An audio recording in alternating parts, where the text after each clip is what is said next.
ഭൂമിയിൽ ആരും നമുക്കൊരു ദോഷമൊന്നും ചെയ്തിട്ടില്ല, ആർക്കും ഒരു ദോഷവും ചെയ്യാനും ഒക്കത്തില്ല. നന്നായിട്ട് അറിഞ്ഞാട്ട്, യേശുവിന്റെ രക്തത്താൽ വീണ്ടെടുക്കപ്പെട്ട വിശുദ്ധന്മാരെ, ഞങ്ങളുടെ ജീവിതത്തിൽ വരുന്ന താഴ്ചകളൊക്കെ ദൈവത്തിന്റെ വിശ്വസ്തത കൊണ്ടാണ്. നമ്മൾ ചില പദ്ധതികളൊക്കെ ഒരുക്കി വയ്ക്കും, പക്ഷെ ദൈവം തമ്പുരാൻ അതെല്ലാം കൂടെ വാരി തറയിലോട്ടടിച്ച് പൊടിയാക്കി നമ്മുടെ കയ്യിൽ തരും. മനോഹരമായൊരു മൺപാത്രം ഉടച്ച് കൊട്ടയ്ക്കകത്ത് പെറുക്കി തരുന്ന പോലെ നിങ്ങളുടെ പദ്ധതി ദൈവം തമ്പുരാൻ ഉടച്ചു തരുന്ന കണ്ടിട്ടില്ലേ? ചിലർ വലിയ പദ്ധതികളൊക്കെ ഉണ്ടാക്കും അല്ലെ. പണ്ടൊരു ഭക്തനെ ഒരു ലോട്ടറി എടുത്തിട്ട് എൻ്റെ എനിക്ക് പ്രാർത്ഥിക്കാൻ വന്നു. ഓണം ബമ്പർ ലോട്ടറി എടുത്തിട്ട് പ്രാർത്ഥിക്കാൻ വന്നിരിക്കുക. എന്നിട്ട് എന്നോട് എല്ലാ കാര്യവും പറയാം. അടിച്ചു കിട്ടിയാൽ 100 രൂപയ്ക്ക് ഇത്ര രൂപ കൊടുക്കാം, 5 രൂപയ്ക്ക് ഇത്ര രൂപ കൊടുക്കാം, ലോക്കൽ വെയ്ത്തോമിൽ ഇത്ര രൂപ കൊടുക്കാം, എല്ലാം പ്രാർത്ഥിച്ചു. പാസ്റ്റപ്പച്ചനെന്ന് പ്രാർത്ഥിച്ചാൽ അടിക്കുമെന്നാണ് അവന്റെ വിശ്വാസം. അപ്പൊ എന്റെ കൊണ്ട് തന്നിരിക്കുക. കാശ് കൊടുത്ത് മേടിച്ചത് ഞാൻ കീറിയില്ല. ഞാൻ കൈവച്ച് പ്രാർത്ഥിച്ചു, കർത്താവേ, ഭൂമി ഉള്ളിടത്തോളം കാലം ഇത് അടിക്കരുത്, ഒരു കാരണവശാലും ഇവൻ ഈ ലോട്ടറി അടിക്കരുത്. രണ്ടാമത്, ഈ പിശാചിന് ഇവനെ ഒന്ന് വിടുവിക്കണം. അധ്വാനിച്ചെങ്ങനെങ്കിലും ഉണ്ടാക്കണമെന്നല്ല. ദൈവമക്കൾ ലോട്ടറി എടുക്കുന്നുണ്ടോ എന്ന് അറിയത്തില്ല കേട്ടോ. വേണമെങ്കിൽ എടുത്തോ, പാവപ്പെട്ടവൻ അവന് 10 രൂപ കിട്ടുന്നെങ്കിൽ കിട്ടിക്കോട്ടെ, നിങ്ങളുടെ ആയുസിൽ അടിക്കാൻ പോകുന്നില്ല, അത് വേറെ കാര്യമാണ്. അവളൊന്ന് ഓർമ്മയിൽ സൂക്ഷിക്കൂ. ചില പദ്ധതികളൊക്കെ നമ്മളെടുക്കും, പക്ഷെ ദൈവം തമ്പുരാൻ ഉടച്ച്, കണ്ടിട്ടില്ലേ, ഉടച്ച് വാരി കൊട്ടയിലാക്കി തരും. അതാ നമ്മൾ വലിയ പദ്ധതികളൊക്കെ ഉണ്ടാക്കി വെച്ച് ദൈവത്തെ സാക്ഷി നിർത്തി തീരുമാനമെടുത്ത് അവിടെ പ്രാർത്ഥിച്ചൊക്കെ തുടങ്ങും. തമ്പുരാൻ 3-ാം ദിവസം കീറി കൊട്ടയിലാക്കി കൈ തരും. കാര്യം ഇവൻ ഈ പോക്ക് പോയാൽ ഇവന്റെ കാലടി വഴുവെന്നറിയാം. അതുകൊണ്ടാണ് പറഞ്ഞ, ഹോവേ, നിന്റെ വിധികളെല്ലാം നീതിയുള്ളവയല്ലയോ. അടുത്തത്, നിന്റെ വിശ്വസ്തത കൊണ്ടാണ് നീ എന്നെ താഴ്ത്തിയത്. കഴിഞ്ഞ കാല ജീവിതത്തിലെ താഴ്ച എങ്ങനെ സംഭവിച്ചതാണ്? ആരെങ്കിലും യുദ്ധം ചെയ്തതാണോ? ആരെങ്കിലും ദോഷം ചെയ്തതാണോ? അല്ല കർത്താവേ, ആ താഴ്ച നിന്റെ വിശ്വസ്തതയാണ്. നീ എന്നെ അന്ന് താഴ്ത്തിയത് കൊണ്ട് ഇന്ന് ഞാൻ കൃപയിൽ നിലനിൽക്കുന്നു. അന്ന് ആ താഴ്ച വരുത്തിയത് കൊണ്ട് ഇന്ന് ഞാൻ ആത്മീയനായിരിക്കുന്നു. അന്ന് ആ തകർച്ചയും ദുഃഖങ്ങളും വന്നതുകൊണ്ട് ഇന്ന് നിന്നെ വിട്ടുപോകാതെ ഞാൻ നിന്നോടൊപ്പം ആയിരിക്കുന്നു. എത്ര ദൈവമക്കൾക്ക് പറയാനൊക്കും? സാത്താൻ ഒരു ചുക്കും ചെയ്തിട്ടില്ല. അവന് നിന്റെ തലയിലെ തലമുടി നാരെ തൊടാനൊക്കത്തില്ല. അവൻ നിന്റെ കോമ്പൗണ്ടിൽ കൂടെ പോകത്തില്ല. നിന്റെ താഴ്ചയുടെ പിന്നിൽ ദൈവം തമ്പുരാന്റെ വിശ്വസ്തതയുണ്ട്. എത്ര ദൈവമക്കൾ വിശ്വസിക്കുന്നു, എന്റെ തലമുടി നാരെ തൊടാൻ സാത്താന് സാധ്യമല്ല. എന്റെ ജീവിതത്തിൽ നേരിട്ട താഴ്ചകളും ദുഃഖങ്ങളും മുറിവുകളും വേദനകളും ദാരിദ്ര്യങ്ങളും എന്റെ ദൈവത്തിന്റെ വിശ്വസ്തതയാണ്. വിശ്വസിക്കുന്നവർ കാര്യങ്ങളൊന്ന് ഉയർത്തിപ്പിടിച്ചാട്ട്, വിശ്വാസത്തോടെ ആ വചനം ഒന്ന് ഏച്ചു പറഞ്ഞാട്ട്, സാത്താൻ എന്നോട് ഒരു ദോഷവും ചെയ്തിട്ടില്ല. ഇന്ന് ഞാൻ പോകുന്ന വഴികളുടെ പിന്നിൽ എന്റെ ദൈവത്തിന്റെ വിശ്വസ്തതയുണ്ട്. കർത്താവേ, നിന്റെ വിശ്വസ്തതയാണ് എന്നെ താഴ്ത്തിയത്. നിന്റെ വിശ്വസ്തതയാണ് ഈ മുറിപ്പാടുകൾ എനിക്ക് വരുത്തിയത്.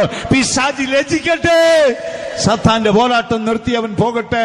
ദോഷമായിട്ടൊന്നും എന്റെ ദൈവം എന്നോട് ചെയ്തിട്ടില്ല. എന്റെ ദൈവം എന്നെ അടിച്ചാലും അതെന്റെ നന്മയ്ക്കാണ്. ഞാൻ പറഞ്ഞല്ലോ, ഒരു വൃക്ഷം വെക്കുമ്പോൾ പോലും വൃക്ഷത്തിന്റെ ആദ്യത്തെ നോട്ടം എന്താണ്? വെക്കുന്ന എന്താണ്? വൃക്ഷം നിലനിൽക്കണം. വൃക്ഷത്തിന്റെ നിലനിൽപ്പാണ്. അത് ആഴത്തിൽ തായ്വേരുകൾ ഇറങ്ങണം. അതിന് ശേഷമേ ഫലമുള്ളൂ. മനുഷ്യ ചിന്തയിൽ വീക്ഷിക്കുമ്പോൾ ആദ്യം ഫലമാണ്. അതുകൊണ്ടല്ലേ കണ്ടില്ലേ, പൊട്ടിക്കെളുത്തു വന്ന് 3-ാം ദിവസം വാടിപ്പോയി. അതല്ല നമ്മുടെ ജീവിതം. ആറ്റരികത്ത് നട്ടിരിക്കുന്നതും അടുത്തത് തക്ക കാലത്ത് ഫലം കായ്ക്കുന്ന വൃക്ഷമാണ്. ആ സീസണിൽ കായ്ച്ചുകൊള്ളും. ദൈവം വിശ്വസ്തനാണ്. ആടുകളുടെ വലിയിടയനായ യേശുക്രിസ്തുവിനെ മരിച്ചവർക്കിടയിൽ നിന്ന് മടക്കി വരുത്തിയ പിതാവായ ദൈവം അവനെ കൊണ്ട് നിങ്ങളിൽ നല്ല പ്രവൃത്തിയെ ചെയ്യിച്ചുകൊള്ളും. അപ്പൊ ദൈവം വിശ്വസ്തനാണ്. അവന്റെ വിശ്വസ്തതയാൽ നമുക്ക് താഴ്ച വന്നു. അപ്പൊ ഈ പരീക്ഷയോടുകൂടെ നീക്കുപോക്ക് തരും. നമ്മുടെ താഴ്ച ദൈവത്താൽ വന്നതാണ് കേട്ടോ. ലോകത്തിലൊന്നും ആർക്കൊന്നും ചെയ്യാനൊക്കത്തില്ല. താഴ്ച ദൈവത്താലോ. നന്ദിയുള്ളവരായിട്ടൊന്ന് ദൈവത്തെ സ്തുതിക്കാമോ? പിശാചി യുദ്ധം നിർത്തി പൊയ്ക്കളയും. ഇല്ല, ദൈവമാണ് എന്നെ താഴ്ത്തി നടത്തിയത്. കർത്താവേ, ഈ താഴ്ചയാണ് എന്റെ മാന്യത. ഈ താഴ്ചയാണ് എന്റെ മാന്യത. ഓർമ്മയിൽ സൂക്ഷിക്കണം. പലപ്പോഴും നമ്മൾ ചിന്തിക്കുന്ന പല മാന്യമായ കാര്യവും നമ്മുടെ പ്രാണന് ദോഷമാണ്. പലപ്പോഴും നാം ചിന്തിക്കുന്ന നമ്മുടെ പല ഹീനമായ കാര്യവും നമ്മുടെ മാന്യതയ്ക്ക് അല്ല ജീവിതത്തിന് സുരക്ഷിതമാണ്. അതുകൊണ്ട് നമുക്കെല്ലാം വിശദമായി ചിന്തിപ്പാൻ സമയം പോരാ. ദൈവത്തിന്റെ വിശ്വസ്തത. അടുത്ത ഭാഗത്തേക്ക് നമുക്ക് പോകാം. അടുത്തതായി നമ്മൾ പറയുന്നത്, ഭക്തനായ മോശ തന്റെ സങ്കീർത്തന വരികൾ ഒരു വാക്കെഴുതിയിരിക്കുന്നു. ഹോവേ, നിന്റെ വിശ്വസ്തത പരിചയും പലകയുമാണ്. 91-ാം സങ്കീർത്തനത്തിലേക്ക് വരുമ്പോൾ പരിചയും പലകയുമായ ഒരു വിശ്വസ്തതയെ നമുക്ക് കാണാം. വായിച്ചാൽ അവന്റെ തൂവലുകൾ കൊണ്ട് അവൻ നിന്നെ മറയ്ക്കും. അവന്റെ ചിറകിൻ കീഴിൽ നീ ശരണം പ്രാപിക്കും. അവന്റെ വിശ്വസ്തത നിനക്ക് പരിചയം. അവന്റെ വിശ്വസ്തത നിനക്ക് പരിചയമാണ്. ഇന്ന് വൽക്കാലം നമുക്കൊന്ന് ഏറ്റു പറയണം, എന്റെ ദൈവം തമ്പുരാന്റെ വിശ്വസ്തത എനിക്ക് പരിചയമാണ്. ശത്രുവായ സാത്താനെ, നീ എത്ര മൂർച്ചയുള്ള ആയുധവും എന്റെ നേരെ എറിഞ്ഞാലും എന്റെ ദൈവത്തിന്റെ വിശ്വസ്തത എനിക്ക് പരിചയമാണ്.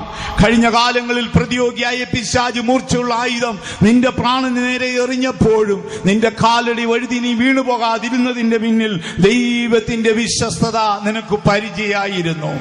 വാഗ്ദത്തം ചെയ്തവൻ എത്ര വിശ്വസ്തനാണ്. ഈ കൂട്ടായ്മയിലേക്ക് നമ്മെ വിളിച്ച ദൈവം എത്ര വിശ്വസ്തനാണ്. അവന്റെ വിശ്വസ്തത മേഘങ്ങളോളം നമ്മെ കൊണ്ടെത്തിക്കുന്നതാണ്.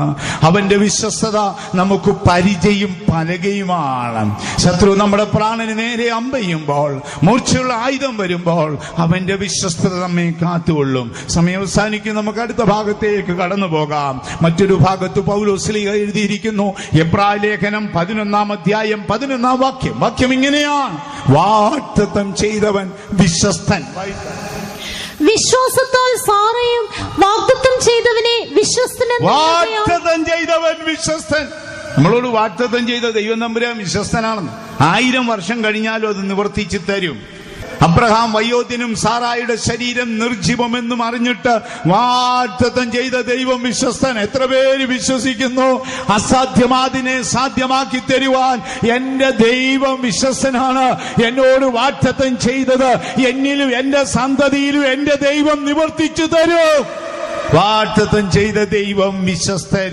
നമ്മുടെ കണ്ണുകളെ അടയ്ക്കാം, കർത്താവിന്റെ പാദപീഠത്തിലേക്ക് നമുക്ക് അടുത്തിയെല്ലാം ആ വചനം നമുക്കൊന്നൊന്നായി ഏറ്റു പറയാം. അലസപ്പെട്ട മനസ്സോടെ ആരും ദൈവസന്നിധിയിലായിരിക്കരുത്. ഒരു നിമിഷം എല്ലാവരും കണ്ണുകളെ അടച്ചാട്ട് ഒരു നിമിഷം നമുക്കൊന്ന് മുഴങ്കാൽമേലിരിക്കാം. നമ്മുടെ സമയങ്ങളെല്ലാം അതിവേഗം പോയിക്കൊണ്ടിരിക്കുന്നു. നമുക്കിങ്ങനെയുള്ള കൂടിവരവിന്റെ സൗകര്യങ്ങളുടെ ആ സാഹചര്യങ്ങളുടെ വാതിലുകളൊക്കെ അടയാൻ പോകുന്നു. ഇന്ന് പകൽക്കാലം നീ യാദൃശ്യമായി ദൈവസന്നിധിയിൽ വന്നതല്ല, വചനം ഏച്ചു പറഞ്ഞുകൊണ്ടേയിരിക്കാം. എന്നോട് നിയമം ചെയ്ത ദൈവത്തിന്റെ നിയമത്തിന്റെ അടയാളമാണ്. നോഹയ്ക്ക് ദൈവം അടയാളം കൊടുത്തു, അത് മേഘത്തിൽ തന്റെ വില്ല് വെച്ചാണ്. ദൈവവൈതലേ, നീ പ്രാർത്ഥിച്ച് ദൈവത്തോട് പറഞ്ഞ വാക്ക് ദൈവം കേട്ടിട്ടുണ്ട്. മേഘത്തിൽ വില്ല് വെച്ച് ദൈവം നിന്നോട് ഉടമ്പടി ചെയ്തു. ഏലിയാവിനെ കുറിച്ച് നമ്മൾ കേട്ടു. അവന്റെ പ്രാർത്ഥനയ്ക്ക് മറുപടിയായി ആകാശത്തിൽ ഒരു മേഘം എഴുന്നേറ്റ് വരുന്നു. നിന്റെ പ്രാർത്ഥനയുടെ മേൽ മഞ്ഞും മഴയും അയച്ച് പുഷ്ടിയുള്ളതായി നീ കണ്ണുനീരോടെ വിതച്ചത് നീ ആർപ്പോടെ കൊയ്യും. നിന്നെ കുറിച്ചുള്ള ദൈവത്തിന്റെ സാക്ഷ്യം ആകാശമേഘത്തിൽ, മേഘങ്ങളുടെ നടുവിൽ നിന്ന് ദൈവം നിന്നെ നോക്കി സാക്ഷ്യം പറയട്ടെ. അതിലുപരിയായി ദൈവം വിശ്വസ്തൻ. നമുക്ക് ആ വചനങ്ങളൊന്ന് ഏറ്റു പറയാം. ദോഷമായിട്ടൊന്നും എന്റെ ദൈവം എന്നോട് ചെയ്തിട്ടില്ല. എന്റെ ദൈവം വിശ്വസ്തനാണ്. എന്റെ പ്രാർത്ഥനയുടെ അവസാന വാക്കും അവന്റെ കാതുകളിൽ എത്തിയിട്ടുണ്ട്. എന്റെ കണ്ണുനീരിന്റെ അവസാന തൊള്ളിയും അവന്റെ തുരുത്തിയിൽ വെച്ചിട്ടുണ്ട്. എന്റെ പ്രാർത്ഥന കേൾക്കുവാൻ എന്റെ ദൈവം വിശ്വസ്തനാണ്. ശത്രുവായ സാത്താനെ, നീ മുഴുവനത്തോടെ നിന്റെ ആയുധം എറിഞ്ഞാലും എന്റെ ദൈവത്തിന്റെ വിശ്വസ്തത എനിക്ക് പരിചയമാണ്. എന്റെ കുഞ്ഞുങ്ങൾക്ക് അത് പരിചയമാണ്. എന്റെ കുടുംബത്തിന് അത് പരിചയമാണ്. പകൽക്കാലം വിശ്വാസത്തോടെ വചനം ഏറ്റുപറയുവീൻ. ആത്മാവിന്റെ സാന്നിധ്യം നമ്മുടെ ഹൃദയത്തെ ഉണർത്തിക്കൊണ്ടേയിരിക്കട്ടെ. വാഗ്ദത്തം ചെയ്ത ദൈവം വിശ്വസ്തനാണ്. നീ ഭയപ്പെടാതെ, അയ്യോ കർത്താവേ നീ എന്നെ മറന്നോ എന്ന് ചോദിച്ചേക്കാം. ഇല്ല, ദൈവം നിന്നെ മറക്കത്തില്ല. അവർ ജോസഫിനെ മിസ്രൈമിലേക്ക് വിറ്റവരെല്ലാം ജോസഫിനെ മറന്നുപോയി. പക്ഷേ യഹോവയോ ജോസഫിനെ ഓർത്തു. കാരണം ഈ ദർശനം കൊടുത്തത് യഹോവയാണ്. ഈ ദർശനത്തിന്റെ പിന്നിലാണ് ജോസഫ് വേദനപ്പെടുന്നത്. നിനക്ക് ദർശനം തന്നത് ദൈവമാണ്. അതിന്റെ പിന്നിലാണ് ഇന്ന് നീ വേദനപ്പെടുന്നെങ്കിൽ എല്ലാവരും മറന്നാലും നിന്നെ മറക്കാത്ത ഒരു ദൈവമുണ്ട്. വാഗ്ദത്തം ചെയ്ത ദൈവം അവൻ വിശ്വസ്തനാണ്.